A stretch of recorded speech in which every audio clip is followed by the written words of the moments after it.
నమస్కారం అండి. నా పేరు కాసా నీలవేణి. నేను ఒక చిన్న కూలి పని చేసుకొని బతుకుతున్నానండి. మాకు 2001 సంవత్సరంలో మా అమ్మ పేరు తునికి సుగుణమ్మ. మేము ఆరుగురం ఆడపిల్లలం. మాకు నాన్న లేడు. మాకు సుగుణమ్మ పేరు మీద 60 గజాల పట్టా ఇచ్చారండి. ఇందిరమ్మ పథకం కింద 2001లో ఇచ్చిండ్రు. 2001లో ఇచ్చిన పట్టాలండి ఇవి. మా ఇంట్లో ముగ్గురు అక్క చెల్లెలకి ఇచ్చిండ్రండి. మా అమ్మకి, మా ఇద్దరు అక్కలకి. వాళ్ళు ఏం చేసిండ్రంటే మామూలుగా వాళ్ళకి ఆర్థిక స్తోమత సరిపోక అందరు ఆడపిల్లలై మేము సరిగా ఇల్లు కట్టుకోలేదండి. ఇప్పుడు కట్టుకుంటూ ఉంటే పొలసాని సత్యనారాయణ, శ్రీదేవి, తన ఫ్యామిలీ, మూగల విజయ, మూగల కళ్యాణ్, మూగల రవి, కార్పొరేటరు బొంగు అశోక్ యాదవ్, వినయ్ భాస్కర్ సపోర్ట్ చూసుకొని మాకు ఇల్లు లేకుండా చేస్తున్నారండి. ఇక్కడ మేము దానికి ఇంటి పన్ను, కరెంటు బిల్లు అన్నీ పే చేస్తున్నామండి. ఇంటి పన్ను, కరెంటు బిల్లులు అన్నీ పే చేస్తున్నాం. మేము అన్నీ పే చేస్తున్నామండి. మాకు ఇచ్చిన పట్టాల మీదుగా కరెంటు మీటర్ అండి, కరెంటు బిల్లులు కడుతున్నాం. కరెంటు మీటర్లు మేము ట్యాక్స్ కడుతున్నాము, నల్ల ట్యాక్స్ కడుతున్నాము. ఇప్పుడు ఈ పొలసాని సత్యనారాయణ రెడ్డి అది గవర్నమెంట్ ల్యాండ్ను ప్రైవేట్ ల్యాండ్ కింద ఎమ్మెల్యేతోని ఈయనతోని కార్పొరేటర్తోని ఎంఆర్ఓకి డబ్బులు ఇచ్చిందని నేనే చెప్తున్నాను. ఎంఆర్ఓకి డబ్బులు ఇచ్చేసి 1235 సర్వే నంబర్ను 1234 కిందికి 33 కిందికి మార్చుకుంటున్నారండి. మార్చుకొని తనది ప్రైవేట్ ల్యాండ్ అని చెప్తున్నాడండి. ఇదంతా గవర్నమెంట్ భూమే అండి. అదంతా పట్టాలు ఇచ్చినాక గవర్నమెంట్ భూమినే అది. మేమందరం ఆడపిల్లలం. ఇప్పుడు వచ్చిన విషయం ఏంటంటేనండి, ఈ నవంబర్లో జరిగిన ఇష్యూ ఏంటంటే మా అక్క కందడి విజయ, ఆమెకు ముగ్గురు ఆడపిల్లలండి. ఇదిగోండి ఆమె పట్టా, ఆమె పట్టా అండి ఇది. ఆమె ఇప్పుడు తనకు ఇచ్చిన 60 గజాలలో 40 గజాలే కట్టుకుందండి ఇల్లు. 40 గజాలలో కట్టుకున్న ఇల్లును ఇంక 20 గజాలలో కట్టుకుంటుందండి. అంతవరకు వస్తుందండి. మాకు ఈత చెట్టు వరకు వస్తుంది మా జాగా. ఈత చెట్టు వరకు అదంతా గవర్నమెంట్ ల్యాండ్ అండి. ఈత చెట్టు వరకు వచ్చిన జాగాని ఏం చేస్తున్నారంటే అది ప్రైవేట్ ల్యాండ్ అనేసి ఆమె మీద మున్సిపాలిటీ నుంచి ఆర్డర్స్ అవన్నీ పంపిస్తున్నారు కూలగొట్టమనేసి. మేము ఆ ఎవిడెన్స్ అన్నీ చూపిస్తున్నామండి. మున్సిపాలిటీకి చూపించినాము, కలెక్టర్కి చూపించినాము, ఎంఆర్ఓకి చూపించినాము, సిపికి చూపించినాము. ప్రతి ఒక్క పోలీసు బెదిరిస్తున్నాడండి. వాళ్ళ నేమ్స్ కూడా చెప్తాను. నారాయణ అని ఒక బ్యాడ్జ్ పెట్టుకొని వస్తున్నాడు సిఐ. ఇంకేం పేరు నారాయణ అని ఒకటి, లక్ష్మణ్ అని ఒకటి, 2 బ్యాడ్జీలు మెయింటైన్ చేస్తున్నాడు. ఈ నెల ఈ మంత్లో మనకు 25th రోజు జరిగిన ఇష్యూ ఏంటంటే ప్రచారాలకు వచ్చిన టీఆర్ఎస్ వాళ్ళు నా కూతురి మీద ఫస్ట్ దాడి చేసిండ్రండి. అప్పుడు రేకులు పడలేదు. నా కూతురి మీద ఫస్ట్ దాడి చేసేసి నా బొంగులన్నీ తీసేసిండ్రు. నేను చాలా వరకు వాళ్ళు దండం పెట్టిన కాళ్ళు మొక్కిన, కావాలంటే మీకు వీడియోస్ కూడా చూపిస్తాను. నేను మొత్తం నాదంతా గజ్జి చేసిపోయిండ్రండి. మొత్తం చేసేసి నా కూతురు తల బగల కొడితే 8 కుట్లు పడ్డాయండి. ఇక దానికి ఎమ్మెల్సీ రిపోర్ట్ అండి. ఇది ఎంజెం నుంచి తెప్పించుకున్న ఎమ్మెల్సీ రిపోర్ట్ ఇది ఇలా జరుగుతుండగా ఈ విషయం నేను హన్మకొండ పిఎస్లో చెప్పిండండి. నేను హన్మకొండ పిఎస్లో చెప్తే వాళ్ళు కనీసం చిన్న యాక్షన్ కూడా తీసుకోలేదు. మా కంటి చల్వ కోసం మాకు ఏం చేసిండ్రంటే జస్ట్ వాళ్ళ మీద ఎఫ్ఐఆర్ ఫైల్ చేసినట్టుగా జస్ట్ చిన్న కాపీ ఇచ్చిండ్రు వాళ్ళకి. ఇప్పుడు 1.5 మంత్ అవుతుందండి. వాళ్ళ మీద ఎలాంటి యాక్షన్ తీసుకోలేదు. మళ్ళీ 25th రోజు ప్రచారాలకు వచ్చిన ఈ వినయ్ భాస్కర్ వాళ్ళ గ్యాంగు, మనకు బొంగు అశోక్ యాదవ్ వాళ్ళ గ్యాంగు, గొల్లపల్లె, మూగల విజయ అనేది మేము అక్కడికి ఎమ్మెల్యేతో మాట్లాడదామని మేము పోతే అది మా అక్కని తలబగల కొట్టింది. వాడు కొడుకు కళ్యాణ్ అని తలబగల కొట్టి ఆమె స్పృహలేకపోయింది. ఎంజెంలో ఆమెది కూడా ఎమ్మెల్సీనండి. ఆమెది కూడా ఎమ్మెల్సీ ఉంది. ఎంజెంలో చూపించుకున్నది. చిన్న పాప 4 years పాపకి రాయితో ఇసురు కొట్టిండండి.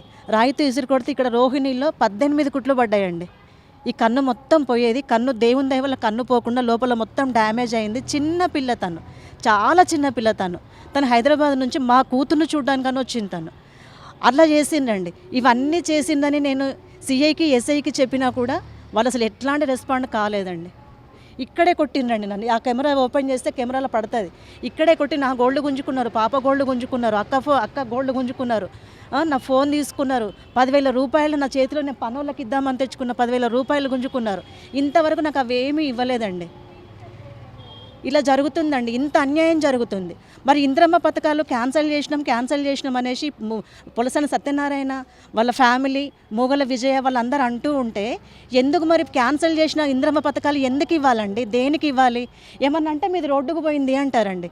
ఇక్కడ ఉండేనండి మా గుడిసె, ఇక్కడ ఉన్న గుడిసె, మా అమ్మ గుడిసె ఇక్కడ ఉంటే ఏం చేసిండ్రు ఈ వాడవాసులంతా ఏం చేసిండ్రంటే శంకర్, విద్యాసాగర్, పొలసాని సత్యనారాయణ, సురేందర్, బాలరాజు, గన్మెన్ వెంకన్న, గన్మెన్ వీరన్న ఏమైనా గన్ను పట్టుకొని బెదిరిస్తూ ఉంటాడు. గన్ను పట్టుకొని వీరన్న అనేసి అక్కడ ఉంటాడు. గన్ను పట్టుకొని బెదిరించి తీసేయి తీసేయి అంటాడు. యాక్చువల్లీ ఇక్కడ వరకే ఉంటుందండి రోడ్డు, వీళ్ళకి కాలనీ రోడ్డు ఇక్కడ వరకే ఉంది. మేము ఆడపిల్లలమని చూసి మా అమ్మ మీద దౌర్జన్యం చేసి ఇక్కడ ఇల్లు తీసేసుకున్నారు. ఇదంతా గవర్నమెంట్ భూమి అనేది చెప్పి ఇక్కడే వేయించిండ్రు గుడిసె. 2001 నుంచి ఈ రోజు వరకు నా తల్లి ఇంటి పన్ను కడుతుందండి, నా అమ్మ ఇంటి పన్ను కడుతుంది. ఏమన్నా అంటే గవర్నమెంట్ ఎంప్లాయీ, గుడిలో ఊడ్చుకొని తుడుచుకుంటుందండి మా అమ్మ, ఊడ్చుకొని తుడుచుకునేట ఆమె గవర్నమెంట్ ఎంప్లాయీ అనేసి పట్ట కొట్టేసినామంటారు. ఈ 3600 పట్టాలు ఇచ్చిండ్రు. ఆ పట్టాలలో ప్రతి ఇంటికి government job, central government employees ఉన్నారు. మరి వాళ్ళకి క్యాన్సిల్ చేస్తే మాది క్యాన్సిల్ చేయండి. వాళ్ళకి క్యాన్సిల్ చేయకుండా వాళ్ళు బిల్డింగ్ల మీద బిల్డింగ్లు కట్టుకుంటా మా ఒక్కరిని ఎందుకు క్యాన్సిల్ చేస్తారు? ఒకటే సార్, నేను చెప్పేది ఒకటేనండి, ప్రాణాలన్నా తీస్తాము, ప్రాణాలన్నా మేము తీసుకుంటామండి. మాకు ఎందుకంటే 10 సంవత్సరాల నుంచి మేము కొట్లాడుతున్నాము. ఈ ఇష్యూ ఇంకా క్లియర్ అవ్వలేదు. నాకు రోడ్డు కన్నా నా జాగా, నా అమ్మ జాగా నాకు ఇవ్వమని చెప్పండి. మాకు కోర్టు నుంచి ఇంజక్షన్ ఆర్డర్ కూడా తెచ్చుకున్నామండి. మేము సుగుణమ్మ పేరు మీద ఇంజక్షన్ ఆర్డర్ కూడా ఉంది. ఇది కూడా నెగలనివ్వట్లేదు. ఏమన్నంటే గవర్నమెంట్ ఎంప్లాయీ, మరి 3000 ఇండ్లు గవర్నమెంట్ ఎంప్లాయీసేనండి. గవర్నమెంట్ ఎంప్లాయీస్ అందరికీ తీసేయాలి కదా, మరి ఎందుకు తీసేయలేదు? మా ఒక్కరిదే ఎందుకు తీసేస్తారు? దేనికి తీసేస్తారు? ఈ వాడవాళ్ళందరి మీద కేసేయాలండి. శంకర్, విద్యాసాగర్, సురేందర్, బాలరాజు, వెంకన్న, వీరన్న, ఇంకెవరో సబిత, వీళ్ళందరూ ఉన్నారండి. వీళ్ళందరి వల్ల నా ఇల్లు పోయింది.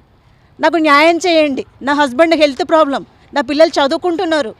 నాకు ఇక్కడ న్యాయం కావాలి. నాకు న్యాయం కావాలనే నేను మాట్లాడుతున్నాను. దయచేసి నాకు న్యాయం చేయండి. ఎమ్మెల్యే వినయ్ భాస్కర్ 1 ఇయర్ తిప్పించిండండి. కాళ్ళు మొక్కి బతిలాడినాం, సార్ మాకేమీ లేదు, మాకు ఉండడానికి ఏమీ లేదు, నాకు కావాలి, మా జాగా మాకు కావాలి అంటే, ఎందుకు బిడ్డ జాగ వదిలేరాదరా, ఎక్కడన్నా ఇస్తా అనేసి తను పిలిచిన ప్రతి మీటింగ్ అటెండ్ అయ్యేది నేను. ఎక్కడ పోయినా కూడా చేతులు ఎత్తేసేది. చివరకు నేను సీరియస్ అయ్యేసరికి ఇంటికి తెప్పించుకున్నాడు, ఆఫీస్కు తెప్పించుకున్నాడు.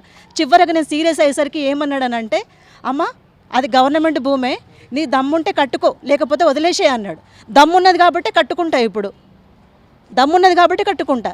ఎంఆర్ఓ దగ్గరికి వెళ్ళిన, నీకు ఇచ్చిన పట్టా తప్ప నేను వేరే పట్టా ఇవ్వను. విద్యాసాగర్ అంటేనే ఏం చెప్పిండంటే, నాకు రోడ్డుకు పోయిందని అప్లికేషన్ రాయి నేను ఇప్పిస్తా అనేసి అన్నాడు.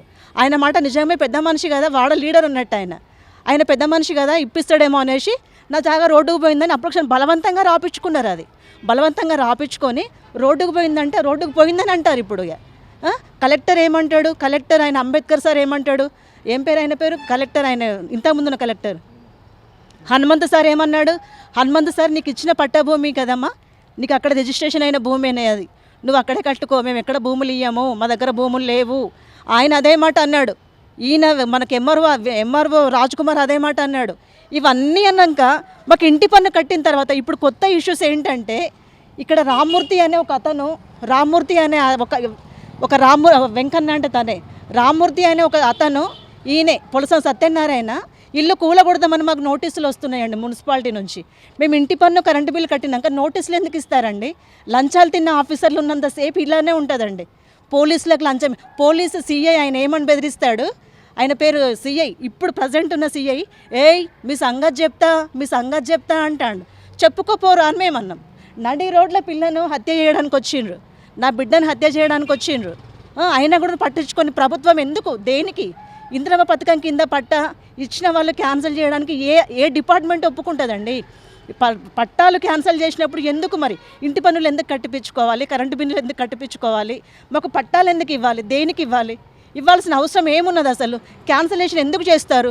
గత 25 ఏళ్ళ నుంచి పట్టాలు మేము కరెంటు బిల్లులు ఇంటి పన్నులు కడుతున్నాము, మాకు క్యాన్సిలేషన్ అయింది అనేసి అంటారు. దారుణంగా మాకు ఇక్కడ రోడ్డు తీసిండ్రు. రోడ్డు తీసిన ప్రతి ఒక్కరిని బయటికి గుంజాలి, ప్రతి ఒక్కరిని గుంజండి, మాకు న్యాయం జరిగేలా చూడండి. ఈ రోడ్డు ఇంతవరకే ఉండేనండి, ఇంతవరకు ఉన్న రోడ్డును మాకు రోడ్డు కావాలి. వీళ్ళ ఆడవాళ్ళంటే వాళ్ళ వైఫులు, అంటే ఆడవాళ్ళంటే వాళ్ళ వైఫులు, ఈ శంకర్, విద్యాసాగర్, ఈ సుదర్శన్, వీళ్ళ ఆడవంగులు, వీళ్ళ వైఫులు అంట తూర్పు దిక్కును నడిస్తే మంచిదట, వాళ్ళకి మంచి జరుగుతుందట. వాళ్ళు తూర్పు దిక్కును నడిస్తే మంచిదనేసి నా ఇల్లు తీసేసిండ్రండి. ఇదంతా గవర్నమెంట్ ల్యాండ్ అయినా చెప్పిండ్రు, ప్రతి ఒక్కటి గవర్నమెంట్ ల్యాండ్ అయినా చెప్తే అదే గుడిసె తీసి ఇక్కడ వేసిండ్రు. ఇప్పుడు ఏమంటారు, అది ప్రైవేట్ ల్యాండ్, అది సర్వే నెంబర్ చేంజ్ అయింది. సర్వే నెంబర్ దేనికి చేంజ్ అవుతుందండి? కూడా లేఅవుట్ తీపిస్తానండి, మొత్తం కూడా లేఅవుట్, అది కూడా ప్లాట్లు చేసినాం. అది మొత్తం మాకు అది మెనూ ఇచ్చిండ్రు, ప్రతి ఒక్కటి మెనూ ఇచ్చిండ్రు. మనకు ఎంఆర్ఓ ఆఫీస్ నుంచి వాళ్ళు ఏం చేసిందంటే జియో నోటీస్ ఇచ్చిండ్రు, అదంతా కూడా గవర్నమెంట్ ల్యాండ్స్, దాంట్లో ప్రైవేట్ ల్యాండ్సే లేవు. వేరే వాళ్ళు కొత్త ఇష్యూ చేస్తారు, మా పట్టాలు ఉన్నాయి మీకు తీసేస్తాము, అట్లా చేస్తాము ఇట్లా చేస్తాము అనేసి. సత్యనారాయణ బాగా బెదిరిస్తూ ఉంటాడండి.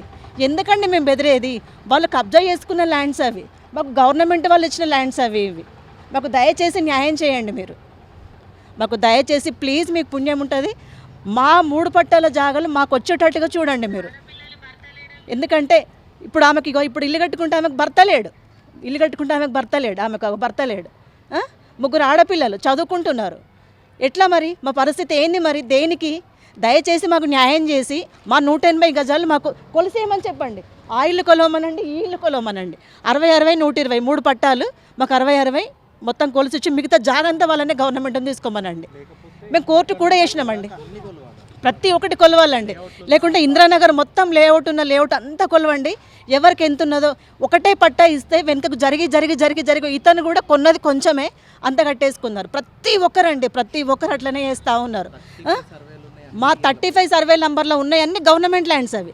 ఇప్పుడు ఏమైనా గవర్నమెంట్ 1234 అని వాళ్ళు క్రియేట్ చేసేసి లంచాలు ఇచ్చేసి ఏమైనా నోటీసులు పంపడము, ఇల్లులు కూలగొడతా అనడము, ఇవన్నీ చేస్తున్నారండి. దేనికి చేయాలి మరి? ఇల్లులు తీసేసినప్పుడు మాకు ఎందుకు పట్టాలు ఇవ్వాలి చెప్పండి సార్ మీరే. మాకు దయచేసి న్యాయం కావాలి, దయచేసి మాకు న్యాయం చేయండి, న్యాయం కావాలి మాకు. ఎందుకంటే మాకు రోడ్